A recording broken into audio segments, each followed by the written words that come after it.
সম্মানিত দর্শক এবং শ্রোতাবৃন্দ, আমি যশোরী বাংলাদেশি সেবা পার্টির পক্ষ থেকে আপনাদের সকলকে জানাই আসসালামু আলাইকুম ওয়া রাহমাতুল্লাহ। রবের শান্তির পৃথিবী থেকে আপনারা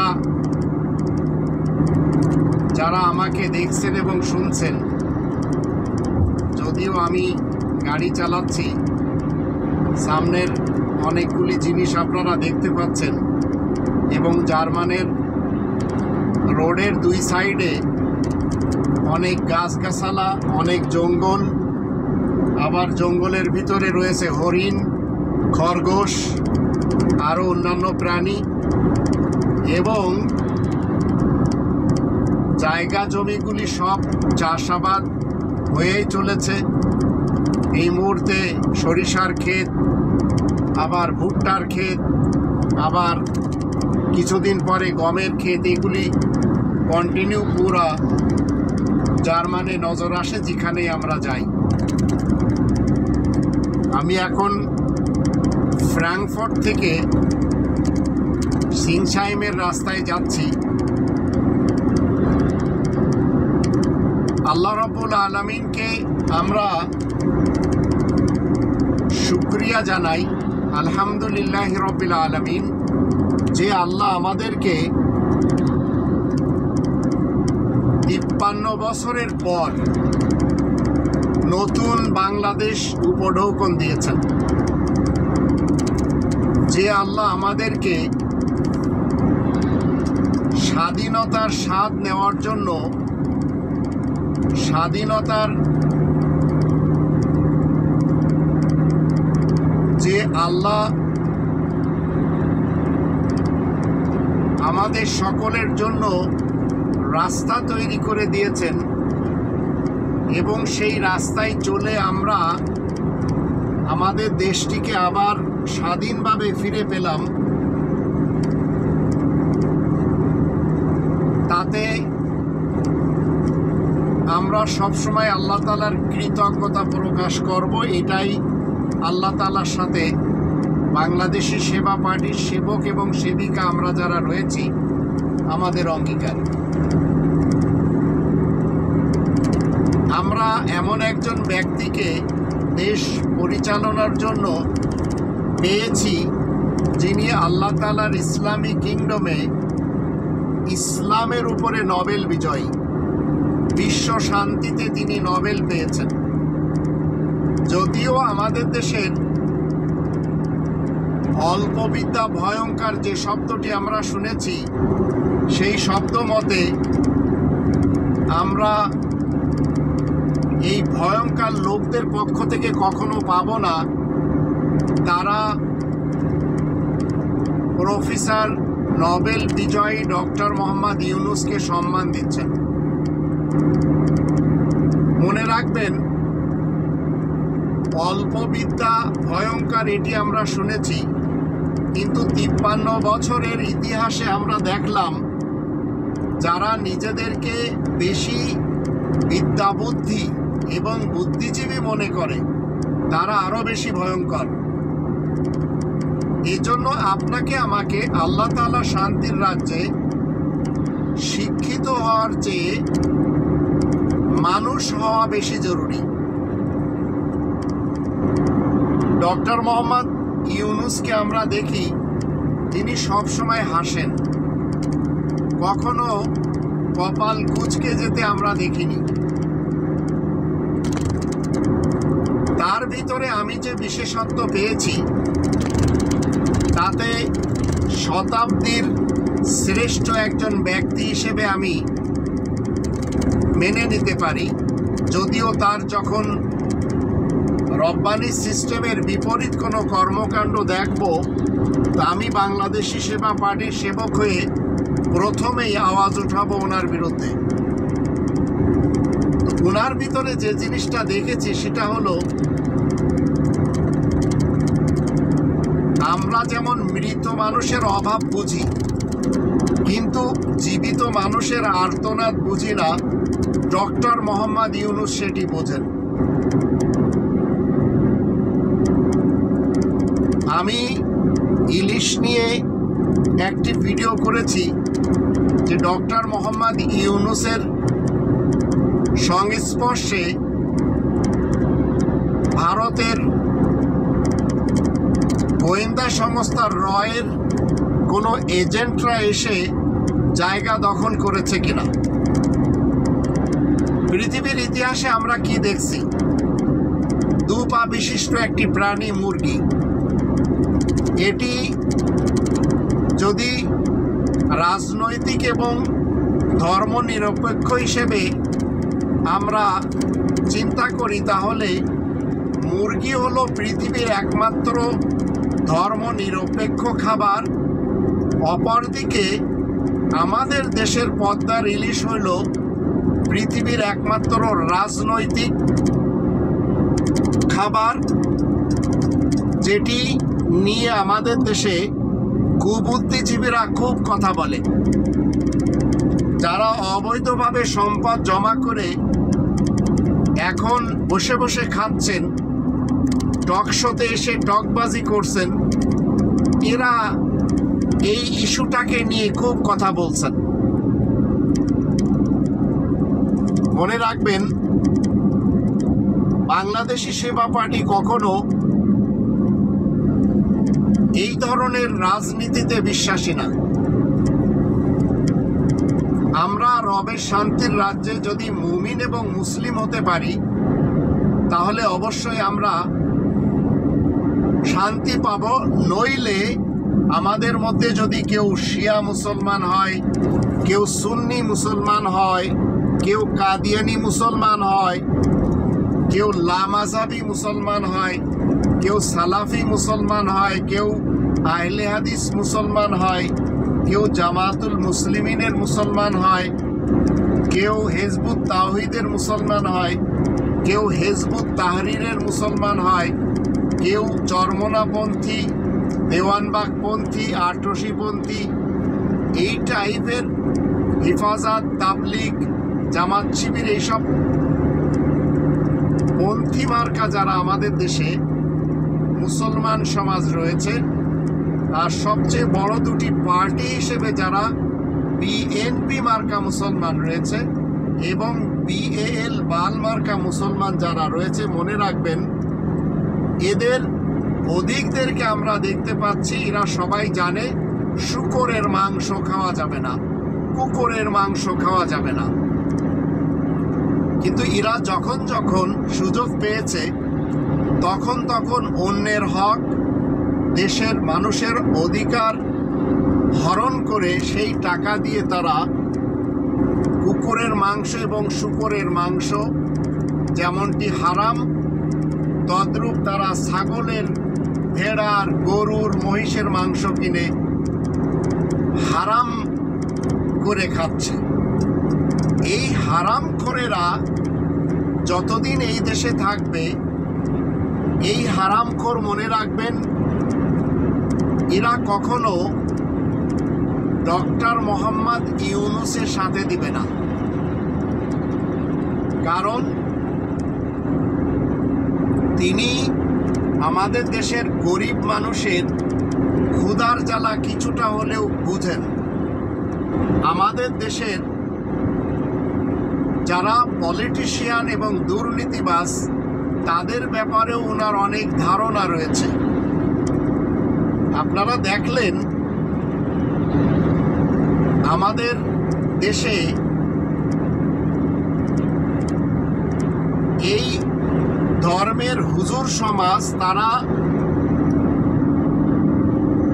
বিশ্ব ইজতেমার মাঠে 2018 সালে রক্তক্ষয়ী যুদ্ধ করেছে, আর 2024 সালে ডক্টর মোহাম্মদ ইউনূসকে অপমান করার জন্য বাইতুল মুকাররম মসজিদে সংঘর্ষ করানো হয়েছে। তাও এমন একজন কওমি হুজুরের দিয়ে, যার নাম মুফতি রুহুল আমিন, যিনি উলামা লীগের একজন বিশেষ প্রবক্তা এবং কখনো তিনি খুনি হাসিনাকে কওমি জননী উপহার দিয়েছেন এবং উপাধি দিয়েছেন। এখন যদি আপনারা মনে করেন এই রকম আলেম উলামা দিয়ে বাংলাদেশ সুষ্ঠুভাবে পরিচালনা হবে, তো এদের দিয়ে হবে না। তদ্রূপ আপনারা দেখেছেন ফরিদউদ্দিন মাসুদ নামক একজন দরবারি মোল্লা, তিনি মিনি বাংলাদেশ বানানো হয়েছিল খুনি হাসিনার যুগে কিছু মানুষকে বাংলাদেশ থেকে ডিলিট করে দেওয়ার জন্য, বিশেষ করে জামাত শিবিরের যারা উচ্চপদস্থ ছিল। তখন গণজাগরণ মঞ্চকে নতুন বাংলাদেশ বানিয়ে সেখানে হরেক রকমের স্লোগান দেওয়া হয়েছিল। আর এই দরবারি মোল্লা ফরিদউদ্দিন মাসুদ তিনি কিনা সেখানে যে একতা প্রকাশ করেছিলেন, তার পিছনে আবার অনেক খুদে মৌলবী সমাজ, অনেক দরবারি মোল্লারা সেটিকে অ্যাপ্রিসিয়েট করেছেন। বাংলাদেশি সেবা পার্টির পক্ষ থেকে বিশেষ যে স্লোগানটি দেওয়া হচ্ছে সেটি হচ্ছে উই ওয়ান্ট জাস্টিস, এবং ইলাহু ওয়াহিদে বিশ্বাসী আমরা। একক ইলাহ, ওয়ান ইলাহ, একক হুকুমদাতা আমরা মেনে চলেছি, তাতে আমরা নিজেরা শান্তি পাচ্ছি। তাই আমরা ধার ধারছি না যারা ডেমোক্রেসি বিশ্বাসী, যারা মোনাক্রেসি বিশ্বাসী, যারা মোল্লাতন্ত্রে বিশ্বাসী, আবার যারা রাজতন্ত্রে এবং সমাজতন্ত্রে বিশ্বাসী, এদেরকে আমরা কখনো শান্তিতে থাকতে দেখতে পাই না। লেনিন, স্টালিন, কার্ল মার্কস, মাও সেতুং, এরা সবাই যে কমিউনিজমকে মানুষের সামনে তুলে ধরেছিল, সেই কমিউনিজম 90% কোরআনের পক্ষে ছিল। 90%, বাকি 10% না থাকাতে এই কমিউনিজম 70 বছর চলেছে, তারপরে আবার সেটি ধ্বংস হয়ে গেছে। ডেমোক্রেসি কোনো দেশে শান্তি দেয় না, রাজতন্ত্রও শান্তি দেয় না, মোল্লাতন্ত্রে তো শান্তিই নেই। বাংলাদেশি সেবা পার্টির পক্ষ থেকে আমি যশোরী বলতে চাই, আমার নিজস্ব কিছু চাওয়া পাওয়া অন্তত নেই, যদিও এ দেশ আমার কাছ থেকে অনেক কিছু নিয়েছে। আমার একটি চাওয়া পাওয়া, সেটি হচ্ছে 18 কোটি মানুষের এই যে বাংলাদেশ, এই 18 কোটি মানুষ যেন খনিজ সম্পদের অর্থ, যেটি তাদের সকলের অধিকার, সুন্দরভাবে পায়, এর জন্য বন্টনের ব্যবস্থা করা। আর এই সুযোগ বাংলাদেশি সেবা পার্টির যেদিন আসবে, সেদিন এদেশের 18 কোটি মানুষ সবাই হবে কোটিপতি। আর এই 18 কোটি মানুষের জীবন অর্থবহ হোক, সেটি আমার চাওয়া। এবং সেই 18 কোটি মানুষের মধ্যে আমিও রয়েছি, যদিও এখন 55 বছর বয়সে আমি 3টি ডিউটি করি, একটি মিনি জব করি, আবার একটি ডিএইচএলে চাকরি করি, আবার আরেকটি ডেলিভারিতে চাকরি করি, কখনো ঔদি কোম্পানির, কখনো মার্সিডিজ কোম্পানির, কখনো অন্যান্য গাড়ি কোম্পানির পার্টস এক জায়গা থেকে আর এক জায়গায় নিয়ে যাই। তো আমার প্রতিদিন 5 থেকে 700 মাইল গাড়ি চালাতে হয়। শনিবার এবং রবিবার আমি দাঁড়িয়ে ডিউটি করি এবং আল্লাহ তাআলার কাছে অনেক আগে থেকেই একটি প্রার্থনা ছিল যে আল্লাহ অন্তত আমাদের দেশে যারা ধর্মজীবী মোল্লা রয়েছে এবং যারা দুর্নীতিবাজ পলিটিশিয়ান রয়েছে এদের থেকে জাতিকে একটু নাজাত দিন। এই দোয়া আমি আমার জীবনে কবুল হতে দেখলাম, যদিও বাংলাদেশের বয়স তখন 53 বছর। এই বাংলার ইতিহাস যখন আমরা পড়ি এবং আমরা যখন শুনি তখন আমরা দেখতে পাই 1757 সালের পূর্বে বাংলার জমিনে গরিব বলতে কেউ ছিল না। সকলের বাড়িতে ছিল কলস ভরা স্বর্ণের টাকা। হিন্দু, মুসলমান, বৌদ্ধ, খ্রিস্টান সবাই মিলেমিশে থাকতো। এমনকি অনেক ইহুদিরাও ঢাকাতে এবং কলকাতাতে বসবাস করত। আরও অন্যান্য ধর্মের লোকেরাও বসবাস করত। কিন্তু যখন আমাদের দেশের বাঙালিদের কেউ কেউ বাঙালিদের সাথে গাদ্দারি করে লর্ড ক্লাইভের সাথে চলে গেছে, যেমন ধরুন ঘসিটি বেগম, রায়বল্লভ, উর্মিচাঁদ, মীর জাফর, তখন সিরাজউদ্দৌলার মতো ব্যক্তিত্বকে পরাজিত হতে হয়েছে। একই কায়দায় 1947 থেকে 1971 আমাদের দেশের মানুষের উপরে আমাদের দেশের বাঙালি নেত্রীরা অনেক জুলুম নির্যাতন করেছিল পশ্চিম পাকিস্তানের নেতাদের শক্তি পেয়ে। তাদের অনেকে এখনো আমাদের দেশে রাজনীতি করে এবং তারা কেউ বিএনপি করে, আবার কেউ বিএল বাল পার্টি করে। তারা আবার এই মুহূর্তেও আমাদের দেশে অনেক অর্থের মালিক। তদ্রূপ কিছু সংখ্যক দরবারি মোল্লা যারা ধর্মের নামে মানুষকে কোরআন থেকে দূরে নেওয়ার জন্য ওয়াজ মাহফিলে এসে স্টেজে বসে কোরআন বিরোধী একটি কবিতা পাঠ করে, নাহমাদুহু ওয়া নুসাল্লি আলা রাসূলিহিল কারীম আম্মা বাদ।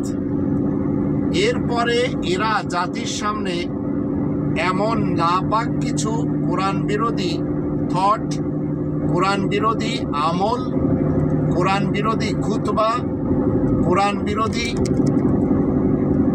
রসম রেওয়াজ শিক্ষা দিয়েছে যে আমাদের দেশের মানুষ একদল চলে গেছে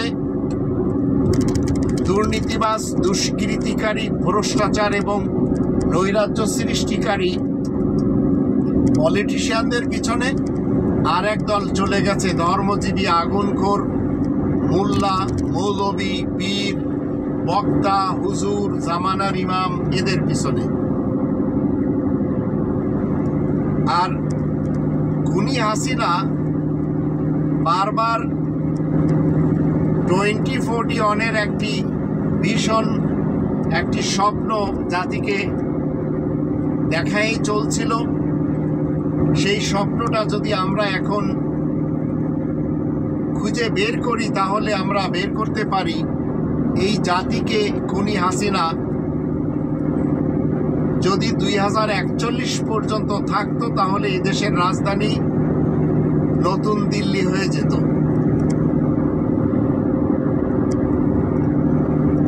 এখন আমাদের দেশে এমন কিছু মীর জাফর সৃষ্টি হয়েছে, মীর জাফর পয়দা হয়েছে, এমন কিছু চাটার দল, চোর এবং ডাকাত, আবার আগুনখোর মোল্লা, এরা সবাই এক একটি জাগ্রত জানোয়ার হয়ে জাতির মানুষকে, দেশের মানুষকে বিভিন্ন ফিরকা, পার্টি, মাসলাক এবং মাযহাবে বিভক্ত করে দিয়েছে। আল্লাহ তাআলার মেহেরবানি যে আমরা নতুন বাংলাদেশ পেয়েছি 5 আগস্ট 2024 সালে। আর খুনি ফিরাউন হাসিনা পালিয়ে গিয়ে সত্যি সে এখন বুঝতে পেরেছে যে নতুন বাংলাদেশের নতুন জেনারেশন তারা তাকে কতটা ঘৃণা করে। আর যারা কোরআনের মুহাম্মাদুর রাসূলুল্লাহকে ছেড়ে দিয়ে আরব ইতিহাসের মুহাম্মদ ইবনে আবদুল্লাহর উম্মত হয়ে এদেশে মসজিদে মারামারি করে চলেছে, পাঞ্জাবি পরে, জুব্বা পরে, টুপি পরে, দাড়ি রেখে, মনে রাখবেন এদের কাছে কোরআনের মুহাম্মাদুর রাসূলুল্লাহ ওয়া খাতামান নাবিয়িন একেবারে তুচ্ছ। আর এরা বড় আকারে মেনে চলেছে তাদের নিজস্ব বানানো সেই আরব ইতিহাসের মুহাম্মদ ইবনে আবদুল্লাহ নামক ব্যক্তি, আর ভুলিয়ে দিয়েছে নিজেদের জীবন থেকে মুহাম্মাদুর রাসূলুল্লাহ ওয়া খাতামান নাবিয়িনকে। এখন যদি আপনারা মনে করেন চরমোনাইয়ের পীরের হাতে দেশ দিলে, জামাত ইসলামের হাতে দেশ দিলে, হিফাজতের হাতে দেশ দিলে দেশ স্বর্গময় হবে, কিংবা নতুন করে আবার যদি বাংলাদেশ ন্যাশনালিস্ট পার্টির হাতে দেশ দেওয়া যায়, অথবা আবার বাল পার্টির হাতে দেশ দেওয়া যায়, তাহলে দেশ খুব আগে বাড়বে। তো মনে রাখবেন এরা সবাই রিবাখোর, অবৈধভাবে টাকা পয়সা অর্জন করে এরা অনেকে সংসদে গিয়েছিল, আবার অনেকে যেতে চাচ্ছে। এদের একটি আশা কিভাবে লুটপাট করে দেশের মানুষকে ভুকা ন্যাঙ্গা রেখে তারা তাদের নিজেদের ব্যক্তিত্বকে, নিজেদের সন্তানদেরকে প্রতিষ্ঠিত করবে, এটি হচ্ছে তাদের আসল লক্ষ্য, এছাড়া আর কিছুই না। বাংলাদেশ আওয়ামী লীগ, BAL, বাল পার্টি, এটি আমরা দেখে ফেলেছি ঠকবাজদের একটি সংগঠন, যেখান থেকে বেরিয়ে আসে ছাত্রলীগ, যুবলীগ, উলামা লীগ, এদের মতো ভয়ঙ্কর, যারা এই দেশের জন্য কখনো কল্যাণ বয়ে আনবে না, কিন্তু ভারতের জন্য এরা হচ্ছে রহমত। তদ্রূপ বিএনপি মার্কা যারা রয়েছে আমাদের দেশে, তারাও ঠিক একই কায়দায় এদেশের মানুষকে বন্দুকের নল দেখিয়ে লুটপাট করেছে।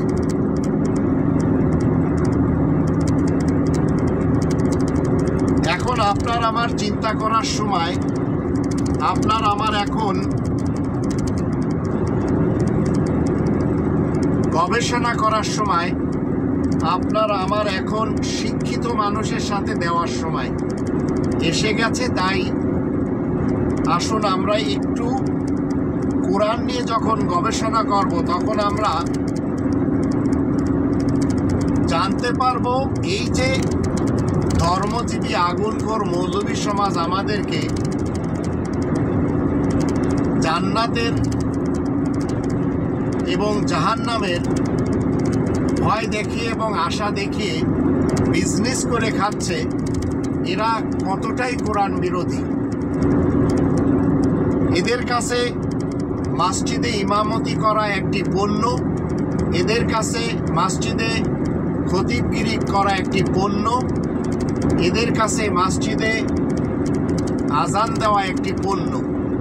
আর এই পণ্যটাকে এরা ব্যবসায়ী পণ্য হিসেবে নিজেদের জন্য চয়ন করে নিয়েছে। এমনকি মৃত্যুর পরে তারা যে কবর নিয়ে ব্যবসা করে, সেটি হলো কেউ বলে কবর পাকা করতে হবে, কেউ বলে পাকা কবর ভেঙে দিতে হবে। এইভাবে আমরা দেখতে পাচ্ছি হরেক রকমের উলামায়ে আজাজিল আমাদের দেশে বসবাস করে। অনেক উলামায়ে ইবলিস এবং উলামায়ে শয়তান, এরা আপনাকে আমাকে কি শিক্ষা দেয়? একটি লাশকে কবরে রেখে 40 কদম আসার পর নীল চক্ষুধারী দুইজন ফেরেশতা এসে লাশটিকে বসায়। তারপরে জিজ্ঞেস করে, মার রব্বুকা, তোমার রবকে, মা নবিউকা, তোমার নবীকে, মা দিনুকা, তোমার দিন কি।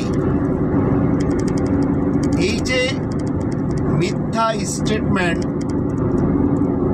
কোরআনের মুহাম্মদুর রাসূলুল্লাহ ওয়া খাতামান নাবিয়িন দ্বারা সত্যায়িত না, যার সাথে সম্পর্ক আরব ইতিহাসের মোহাম্মদ ইবনে আবদুল্লাহ ইবনে আব্দুল মুত্তালিব বিন হাশেমের, সেটিকে আমাদের সামনে এই উলামায়ে আজাজিল সমাজ পেশ করে, আর জনগণ ভয়তে তাদেরকে টাকা পয়সা দিয়ে ইসালে সওয়াব করায় এবং তাদেরকে টাকা পয়সা দিয়ে কোরআন খতম করায়, আরও কত কিছু করায়, সেটি আপনারা আমার থেকেও বেশি জানেন। আর এই মৌলবী সমাজের কাছে রয়েছে মানবরচিত নবীর নামে, রাসূলের নামে সিয়াই সিত্তা এবং কুতুবে আরবা, এই 10টি হাদিসের গ্রন্থ সামনে রেখে শিয়া সুন্নি সালাফি সমাজ তারা রাজনীতি করেই চলেছে এবং তারা মনে করে তারা যেগুলি করে চলেছে সেগুলি খুবই ভালো এবং নির্ভেজাল। আসলে এসবের সাথে একটু কোরআনের মুহাম্মদুর রাসূলুল্লাহ ওয়া খাতামান নাবিয়িনের সত্যায়িত নেই, সম্পর্ক নেই। তবে হাদিসগুলির সাথে আরব মুহাম্মদ ইবনে আবদুল্লাহ নামক ব্যক্তির সাথে সম্পর্ক রয়েছে।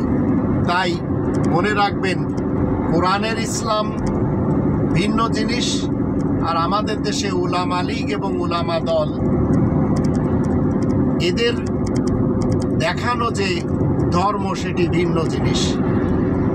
একই কায়দায় বিএনপি তারা বলে আমরা ডেমোক্রেসি বিশ্বাসী, আবার বিএল বাল তারাও বলে আমরাও ডেমোক্রেসি বিশ্বাসী। দুইজন কিন্তু গণতন্ত্র বিশ্বাসী। এই দুই গণতন্ত্র বিশ্বাসী পার্টি এদের সকল ধারাগুলি ডেমোক্রেসির বিরুদ্ধে চলে এবং চালিয়েছে বিগত 53 বছর ধরে। যারা অবিশ্বাস করেছে, যারা এদের বিপক্ষে কথা বলেছে, তাদেরকে এরা মেরে ফেলে দিয়েছে। আর মেরে ফেলে দিতে যেয়ে আমাদের দেশে পিলখানার ঘটনা, হলি আর্টিজেনের ঘটনা, 7 মার্ডার, এমনকি শ্যাপলা চত্বর, গ্রেনেড হামলা, এগুলি একের পর এক হয়েছে।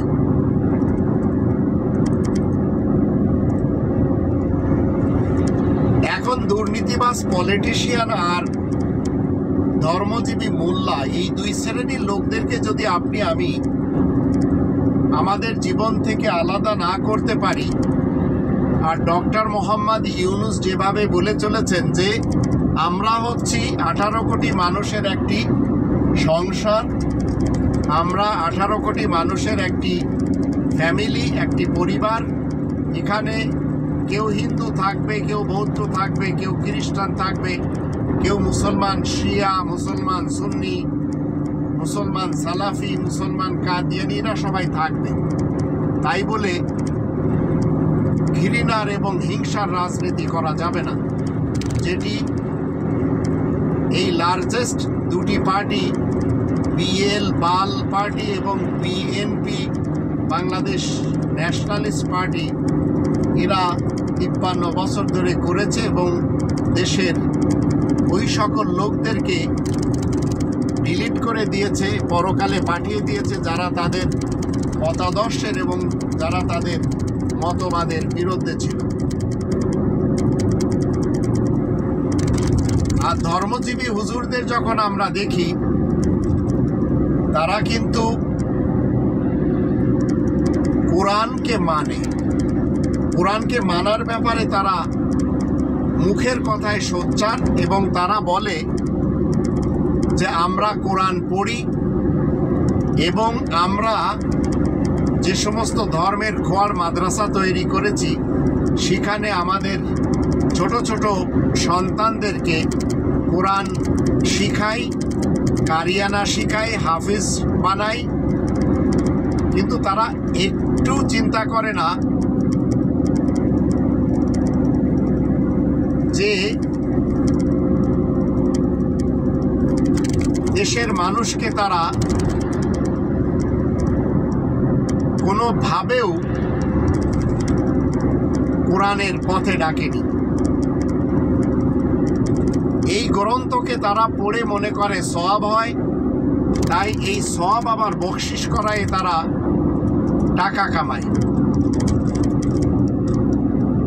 এই সওয়াবের আশায় আমাদের দেশের জনগণ তাদের জালে ফেঁসে গেছে। তাই কোরআন বোঝা তো দূরের কথা, কোরআন মানা তো দূরের কথা, কোরআন খোলার জন্য তারা রাজি না। কারণ এই ইবলিস উলামা এবং শায়াতিন উলামা এরা বলে কোরআন ছুঁতে গেলে ওযু করতে হবে, অথচ কোরআন এই কথা বলে না। এখন আমরা যদি কোরআনের 5টি যে দাবি আজ 2024 সালে 900 কোটি মানুষের উপরে আল্লাহ তাআলার পক্ষ থেকে আরোপ করা, অর্পিত করা, অর্পণ করা, এই দাবিগুলি আমরা মেনে চলতে পারি, তাহলে আমরা আল্লাহ তাআলার দৃষ্টিতে হব একজন মুমিন, একজন মুসলিম। এই 5টি দাবি হলো, প্রথম দাবি কোরআনকে 100% বিশ্বাস করতে হবে। 2 নম্বর দাবি হলো কোরআনের ভাষায় কোরআনকে শিখতে হবে। 3 নম্বর দাবি হলো মাতৃভাষায় কোরআনকে জানতে হবে। 4 নম্বর দাবি হলো কোরআন মতে জীবন কাটাতে হবে। আর 5 নম্বর দাবি হলো শুধু কোরআনের তাবলীগ করতে হবে। এখন যদি এগুলি আমরা করতে পারি তাহলে অবশ্যই আমরা ইসলামের একজন মুসলিম, একজন মুমিন হিসেবে নিজেদেরকে প্রতিষ্ঠিত করে নিতে পারব। এমন সময় আমরা এমন একজন মুজাদ্দেদকে পেয়েছি যে 100 বছরের মাথায় জন্ম নেয়। সেই মুজাদ্দেদ লোকটি ডক্টর মোহাম্মদ ইউনুস। তিনি কিনা বলেছেন যে আমি অল্প দিনের জন্য এসেছি, অল্প দিনের জন্য এসে আমি পরিবর্তন করে দিয়ে যাব দীর্ঘদিনের। তাই তিনি বলেছেন কোরআনের ব্যাপারে যে আপনারা কোরআনের মাহফিল করুন, কোনো বাধা নেই, কারোর কাছ থেকে অনুমতি নিতে হবে না। এই যে কথাটি উনি বলতে পেরেছেন এবং এই স্বাধীন বাংলাদেশে তিনি যে এই সুসংবাদটি আমাদেরকে দিয়েছেন, তো আমাদের দেশে যারা ধর্মজীবী করে খায় তারা কোরআনের নামে মাহফিল তো করে, কিন্তু সেই মাহফিলে তারা কি শিক্ষা দেয়? কোরআন বিরোধী ধর্মের পূজাপাঠ নিয়ে তারা কথা বলে, ধর্মের রসম রেওয়াজ নিয়ে কথা বলে। যেমন ধরুন, তারা আপনাকে শিখাবে 1 ওয়াক্ত নামাজ বাদ দিলে 2,88,00,000 বছর জাহান্নামে পুড়তে হবে এবং কিয়ামতের একদিন এমন হবে যে তারা 50,000 বছর দাঁড়িয়ে থাকবে। এই কথাগুলি তারা কোত্থেকে শিখেছে? এই কথাগুলি তারা কোরআনের মুহাম্মাদুর রাসূলুল্লাহ ওয়া খাতামান নাবিয়িন থেকে সত্যায়িত হিসেবে পেয়েছে? পায়নি। তাহলে কোত্থেকে আসলো? এগুলি এসেছে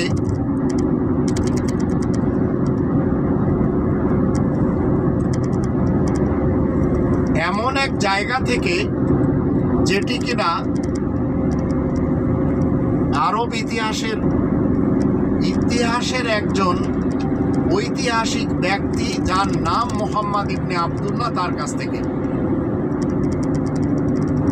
তা আমি আল্লাহ তাআলা শান্তির রাজ্যে একজন মুমিন মুসলিম, আমি দ্বীন ইসলামকে সর্বশ্রেষ্ঠ মানি এবং সেই মতে আমি আমার ব্যক্তিত্বকে পরিচালনা করি। আল্লাহ তাআলার পক্ষ থেকে পাঠানো এই সংবিধান যখন আমি স্টাডি করি, তখন আমি দেখতে পাই ঝগড়া করা যাবে না, বিবাদ করা যাবে না, সংঘর্ষ করা যাবে না, মিথ্যা বলা যাবে না, মানুষকে খুন করা যাবে না, মানুষকে গুম করা যাবে না, মানুষকে হত্যা করা যাবে না। এখন এই সবের সাথে যারা যুক্ত, তারা আমাদের দেশে বিভিন্ন পার্টি, ফিরকা, মাসলাক এবং মাযহাবের সাথে জড়িত রয়েছে। আর তারা নিজেদেরকে পরিচয় দিতে যায় যে তারা এক একজন যোদ্ধা, তারা এক একজন সৈনিক। সৈনিকরা কি করে আমরা জানি, যুদ্ধ করে, মানুষ মারে। তো দেখবেন কেউ কেউ বলবে আমরা হচ্ছি জিয়ার সৈনিক, কেউ কেউ বলবে আমরা হচ্ছি মুজিব সৈনিক, কেউ কেউ বলবে আমরা হচ্ছি ইমাম মেহেদির সৈনিক, কেউ কেউ বলবে আমরা জায়েশে আলী মানে আলীর লস্কর, আবার কেউ কেউ বলবে আমরা জায়েশে মোহাম্মদ, আমরা মোহাম্মদের লস্কর, আবার কেউ কেউ বলবে আমরা সিপাহে সাহাবা, সাহাবাদের লস্কর। এগুলি সবই মিথ্যাচার। কোরআনের যখন আমরা 2 নম্বর সূরা আল বাকারার 42 নম্বর আয়াত দেখি, সেখানে আল্লাহ বলছেন ওয়ালা তালবিসুল হাক্কা বিল বাতিল ওয়া তাকতুমুল হাক্কা ওয়া আনতুম তা'লামুন, তোমরা সত্যের সাথে মিথ্যার রং মিশিয়ে দিও না, মিথ্যাকে সংমিশ্রণ করো না, কিন্তু জেনে শুনে তোমরা সত্য গোপন করে যাচ্ছ। তো যারা আমাদের দেশে ওয়াহাবি মার্কা মুসলমান, সুন্নি মার্কা মুসলমান, শিয়া মার্কা মুসলমান, সালাফি মার্কা মুসলমান, এদের সকলের উচিত এই আয়াতকে সামনে রাখা। কিন্তু এরা এই আয়াত মানবে না, কারণ এরা দ্বীন ইসলামকে মানে না, এরা সবাই মানে ধর্ম।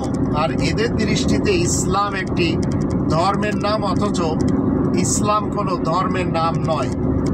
ইসলাম হলো আল্লাহ তাআলার পক্ষ থেকে সকল মানুষের জন্য একটি চিরস্থায়ী জীবন বিধান। ইসলামকে যারা ধর্ম বলবে, মনে রাখবেন তারা কোরআন মেনে চলে না, তারা মানব রচিত সিয়াসিত্তা এবং কুতুবে আরবা মেনে চলে, যার ফলে আমরা তাদেরকে দেখেই চলেছি তারা সিয়াসিত্তা এবং কুতুবে আরবাকে কখনো ছাড়বে না। আমরা যখন কোরআন পড়ি, তখন কোরআন পড়ে আমরা 24 জন নবী রাসূলদেরকে যখন খুঁজে পাই, 19 জন নবী প্লাস রাসূল আর 5 জন শুধু রাসূল, তখন আমরা কোরআন স্টাডি করে দেখতে পাই ওনারা কি কি করেছেন। যেমন ধরুন, ঈসা রাসূলকে যখন দেখি, তখন ওনার কাছে ছিল এয়ারক্রাফট, ওনার কাছে ছিল চিকিৎসালয় এবং যাবতীয় ঔষধপত্র। আমরা যখন মুসা রাসূলকে দেখি, ওনার কন্ট্রোলে ছিল কৃষি। আবার দাউদ রাসূলকে দেখি, ওনার কন্ট্রোলে ছিল খনিজ সম্পদ এবং বিচার ব্যবস্থা। আবার যখন সুলাইমান রাসূলকে দেখি, ওনার কাছে ছিল বিল্ডিং কনস্ট্রাকশন, ওনার কাছে ছিল ভাস্কর্য বানানো, ওনার কাছে ছিল দিঘি খনন করা, ওনার কাছে ছিল হাড়ি পাতিল ডেক এগুলি বানানো। ঠিক অন্যান্য নবী রাসূলদের যখন আমরা দেখি, নূহ রাসূলের কাছে শিপইয়ার্ড। তো ওনারা কে কে কি কি করেছেন, কিভাবে করেছেন, এগুলি আমরা যত কোরআন স্টাডি করি তত বেশি পাই। রব্বানি কনস্টিটিউশন আপনি যদি না জানেন, আপনি যদি রব্বানি কনস্টিটিউশনের সাথে নিজের ব্যক্তিত্বকে সম্পৃক্ত না করতে পারেন, তো মনে রাখবেন যারা আজ মানব উপকারী কাজ করে চলেছে তাদেরকে আমি যদি অবহেলা করি, তাদেরকে একটু সাপোর্ট না করি, আর যদি মনে করি যে ওনার প্রয়োজন নেই বা ওনার পিছনে গেলে আমাদের জীবনে কল্যাণ বয়ে আনবে না, তো এই ধরনের চিন্তাধারা যাদের রয়েছে মনে রাখবেন তারা সবাই রব্বানি কনস্টিটিউশনকে অপছন্দ করে। রব্বানি কনস্টিটিউশন এমন একটি গ্রন্থ যার ভিতরে মুহাম্মাদুর রাসূলুল্লাহ ওয়া খাতামান নাবিয়িন উল্লেখ রয়েছে, কিন্তু এই কনস্টিটিউশনের মধ্যে মুহাম্মদ ইবনে আবদুল্লাহ ইবনে আব্দুল মুত্তালিব বিন হাশিমের নাম নেই। কারণ ওই লোকটির কাছে নাজিল হয়েছে হাদিস আর কোরআনের মুহাম্মাদুর রাসূলুল্লাহ যে উপাধি চলমান, মুহাম্মদ অর্থ আয়াত প্রচারের কারণে প্রশংসিত উপাধি ধারক, রাসূলুল্লাহ অর্থ হলো যে আল্লাহ তাআলার বার্তাবাহক। এই মুহাম্মাদুর রাসূলুল্লাহ কখনো কোনোভাবেও ইতিহাসের মুহাম্মদ ইবনে আবদুল্লাহ ছিল না, সেটি হতেও পারে না।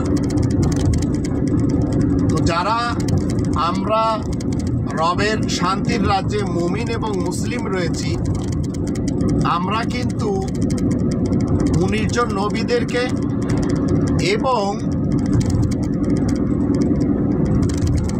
5 জন রাসূলদেরকে মেনে চলেছি। তাই আমরা 22 নম্বর সূরা আল হজের 78 নম্বর আয়াত মতে আল্লাহ যেমন মুহাম্মাদুর রাসূলুল্লাহর মাধ্যম দিয়ে আমাদেরকে জানিয়ে দিয়েছেন হুয়া সাম্মাকুমুল মুসলিমিন, সেই সত্তা তোমাদের নাম মুসলিমিন রেখেছেন। যার ফলে আমরা এই স্বাধীন বাংলাদেশের নাগরিক হয়ে নিজেদেরকে Deobandi group, Ahle Hadith group, Barelvi group, জঙ্গি group, Jamaate Islami group, Chhatra Shibir group,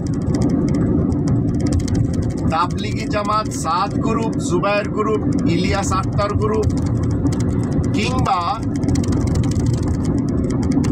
জামিয়াতে Islam Waqqas group, Nur Hossain group, আবার খিলাফত আন্দোলন, খিলাফত মজলিস, ইসলামী ঐক্য জোট, আজিজুল হক গ্রুপ, আমিনী গ্রুপ, এসবের কোনোটার সাথে আমরা যেতে পারি না। কারণ কোরআনের মুহাম্মাদুর রাসূলুল্লাহ ওয়া খাতামান নাবিয়িন দ্বারা সত্যায়িত হলো আমরা হচ্ছি ওয়া সাম্মাকুমুল মুসলিমিন, সেই সত্তা তোমাদের নাম মুসলিমিন রেখেছেন, তাই আমরা মুসলিমিনদের অন্তর্ভুক্ত। আমরা নিজামে ইসলামেরও না, জামাতে কুরাবায়ে আহলে হাদিসেরও না, হেফাজতে ইসলামেরও না।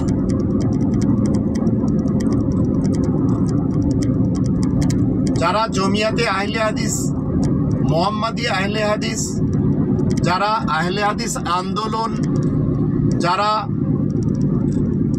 ইকরামুজ্জামানের অনুসারী, মুজাফফর বিন মোহসেনের অনুসারী, আব্দুর রাজ্জাক বিন ইউসুফের অনুসারী, ডক্টর আসাদুল্লাহ আল গালিবের অনুসারী, ডক্টর আবু বকর জাকারিয়ার অনুসারী, কিংবা যারা ইনায়েতুল্লাহ আব্বাসীর অনুসারী, চরমুনার পীরের অনুসারী, আমরা সেসবের কেউ না। যারা জমিয়াতে সুববানে আহলে হাদিস, যারা আহলে হাদিস যুব সংঘ, যারা মাদখাল আহলে হাদিস, যারা আঞ্জুমানে আহলে হাদিস, যারা সালাফি আহলে হাদিস, যারা কুতুবি সালাফি আহলে হাদিস, যারা জামিয়া আহলে হাদিস, এই টাইপের গ্রুপবন্দি করে নিজেদেরকে হুয়া সাম্মাকুমুল মুসলিমিন থেকে সরিয়ে নিয়েছে। আমরা এদের কারোর কোনো দলের সদস্য না। আবার যারা ভারতের একটি শহর বেরেলি, সেই বেরেলির আহমদ রেজা খান এই মৃত ব্যক্তিকে সামনে রেখে জীবিতরা যারা নিজেদেরকে আহলে সুন্নাত ওয়াল জামাত চিটাগং, আহলে সুন্নাত ওয়াল জামাত ফুলতলি সিলেট, দেওয়ানবাগি, কুতুববাগি, সুরেশ্বরী, ইনায়েতপুরি, আটরশি, মাইজ ভান্ডারি, ইসলামিক ফ্রন্ট মতিন, আবার ইসলামিক ফ্রন্ট জুবায়ের, দাওয়াতুল ইসলাম, আবার তরিকত ফেডারেশন, গাউসিয়া কমিটি, এই টাইপের যারা তৈরি করে নিয়েছে ইসলামের নামে, মনে রাখবেন এগুলি সব হুয়া সাম্মাকুমুল মুসলিমিনের বিপক্ষে। আবার যারা নিজেদেরকে জিএমবি বলেন, আনসারুল্লাহ বাংলা টিম বলেন, হিজবুত তাহরির বলেন, হিজবুত তাওহীদ বলেন, হরাকাতুল জিহাদ বলেন, আইএস বলেন, এই টাইপের যারা নিজেদেরকে মনে করে চলেছে যে আমরা খুব সৎ এবং আমরা হচ্ছে সবাই ইসলামের এক একটি সেক্টরের লোক, তো এরা কেউ সৎ না, এরা কেউ ইসলামের সেক্টরের লোকও না। এদের কাছ থেকে যদি সততা চান, তো সততা এমন একটি দামি জিনিস, এমন একটি দামি উপহার, যা এই সস্তা লোকদের নিকট থেকে কখনো আশা করা যেতে পারে না। এরা সবসময় সুযোগ পেলে সাধারণ মানুষদেরকে ঠকায়। এরা জানে না যে ঠকায় সে কোনো না কোনোভাবে অন্য জায়গাতে ঠকে। এরা সবাই ধর্মের নামে মানুষকে কাঁদায়। এরা জানে না যে মানুষকে কাঁদিয়ে তাদের পকেট থেকে টাকা পয়সা আত্মসাৎ করে জীবন কাটানো, এটি এদেরকে এমন একটি পর্যায়ে নিয়ে যাবে যে এরা অবৈধভাবে যখন কাউকে কাঁদাচ্ছে, অন্য কোনো জায়গায় এদেরকে কাঁদতে হবে। তদ্রূপ যারা নিজেরা বিচারক সেজে কুবিচার করে,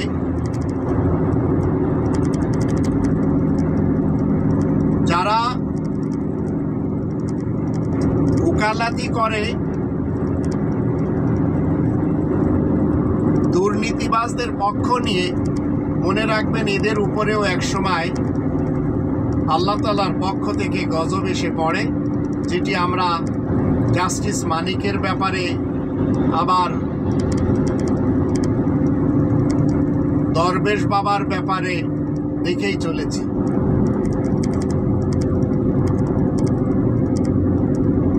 পৃথিবীর ইতিহাসে আপনাকে আমাকে জানতে হবে, কেউ যদি আপনাকে ভালো কোনো প্রতিশ্রুতি দেয়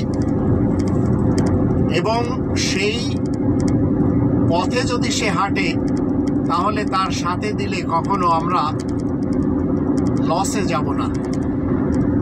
তো নতুন বাংলাদেশ আমরা পেয়েছি, আল্লাহ তাআলাকে অনেক অনেক ধন্যবাদ। আলহামদুলিল্লাহি রাব্বিল আলামিন। এখন আমাদের কাজ হলো 14 নম্বর সূরা ইব্রাহিমের 7 নম্বর আয়াত মতে, ওয়া ইস্তাআযানা রাব্বুকুম লাইন শাকারতুম লাযিদান্নাকুম ওয়া লাইন কাফারতুম ইন্না আযাবি লাশাদীদ। আল্লাহ বলছেন, আল্লাহর ঘোষণা কি? তোমাদের রব আজান দিচ্ছেন যে তোমরা যদি কৃতজ্ঞতা প্রকাশ করো, শুকরিয়া জ্ঞাপন করো, তাহলে আমি তোমাদের সব দিক থেকে সব কিছু বর্ধিত করে দেব। আর যদি তোমরা অকৃতজ্ঞ করো, আর যদি তোমরা নাফরমানি করো, তাহলে আমার আযাব বড়ই কঠিন। এটি সূরা ইব্রাহিম 14 নম্বর সূরা এর 7 নম্বর আয়াতের শিক্ষা। আর 13 নম্বর সূরা আর রদের 11 নম্বর আয়াতের শেষের অংশে বলা হচ্ছে,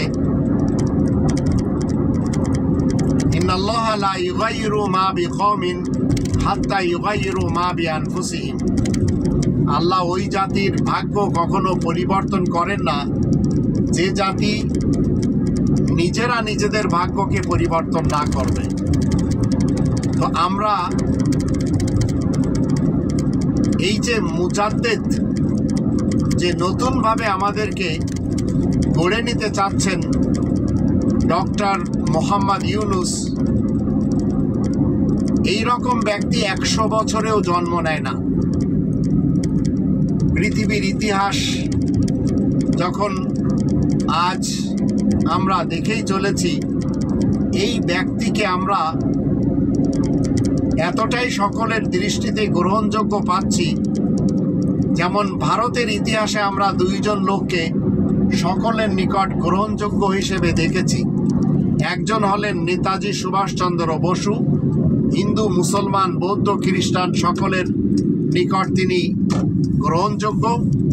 আর একজন এপিজে আব্দুল কালাম, সকলের নিকট গ্রহণযোগ্য। ঠিক ডক্টর মোহাম্মদ ইউনূস অধিক মানুষের দৃষ্টিতে তিনি একজন গ্রহণযোগ্য ব্যক্তি।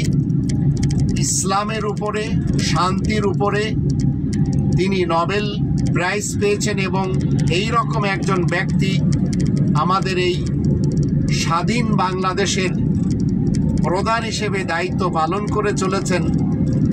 আমি বাংলাদেশি সেবা পার্টির পক্ষ থেকে ওনাকে জানিয়ে দিতে চাই, যতদিন ওনার শরীরে শক্তি আছে, যতদিন ওনার শরীরে বল আছে, উনি যেন আমাদেরকে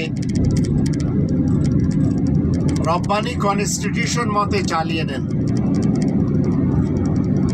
যদিও অনেকে ওনাকে পছন্দ করবে না, এই মুহূর্তে করছেনও না, তাতে পরোয়া না করে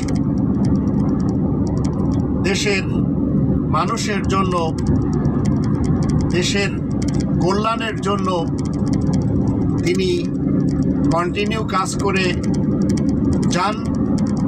আর আমাদের দেশের যে গর্বের সেনা, সেই সেনার প্রধান, সেনা প্রধান জেনারেল ওয়াকারুজ্জামান, তিনি কিনা বলেছেন যে তার সাথে তিনি সাপোর্ট করে যাবেন। এর থেকে সুসংবাদ এই জাতি বিগত 53 বছরে পায়নি। তাই বাংলাদেশি সেবা পার্টি, যাদের স্লোগান হলো উই ওয়ান্ট জাস্টিস, যাদের লোগো হলো ইলাহু ওয়াহিদ, ওয়ান ইলাহ, একক হুকুমদাতা, যাদের কনস্টিটিউশন হলো, যেটি কখনো পরিবর্তন হয় না, সেই রব্বানি কনস্টিটিউশন, আমরা ডক্টর মোহাম্মদ ইউনূসের সাথে সম্পৃক্ততা ঘোষণা করে ওনার রব্বানি কনস্টিটিউশন মতে যত কাজ উনি করবেন, তার জন্য আমরা ওনার সাথেই আছি। আল্লাহ আমাদের সবারই সহায় হন। আল্লাহ আমাদেরও সেই সুযোগ করে দিন, আমরা যেন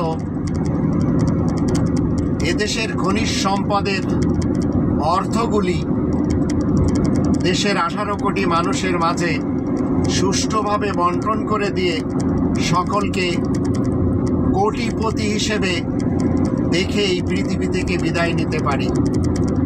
আল্লাহ তাআলার কাছে নিশ্চয়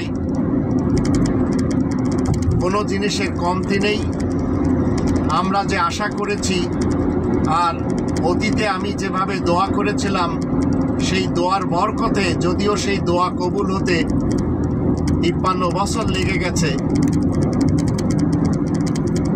স্বাধীন বাংলাদেশ পাওয়ার ব্যাপারে আল্লাহ আমাদের সকলকে সদা সত্য কথা বলার, সত্য পথে চলার এবং দেশের যত মতবাদের মানুষ রয়েছে, হিন্দু, বৌদ্ধ, খ্রিস্টান, জৈন, শিখ, শিয়া, সুন্নি, সালাফি, আহমাদি, কাদিয়ানি, বাহাই, আগাখানি, রাফিজি, বুহেরি, দাউদি যারাই রয়েছেন, এমনকি নাস্তিক যারা রয়েছেন আর আমরা যারা আস্তিক রয়েছি, আমরা সবাই যেন মিলেমিশে 5 নম্বর সূরা আল মাইদার 2 নম্বর আয়াতের শেষে যেভাবে আল্লাহ বলছেন, ভালো কাজে একে অপরকে সহযোগিতা করতে হবে আর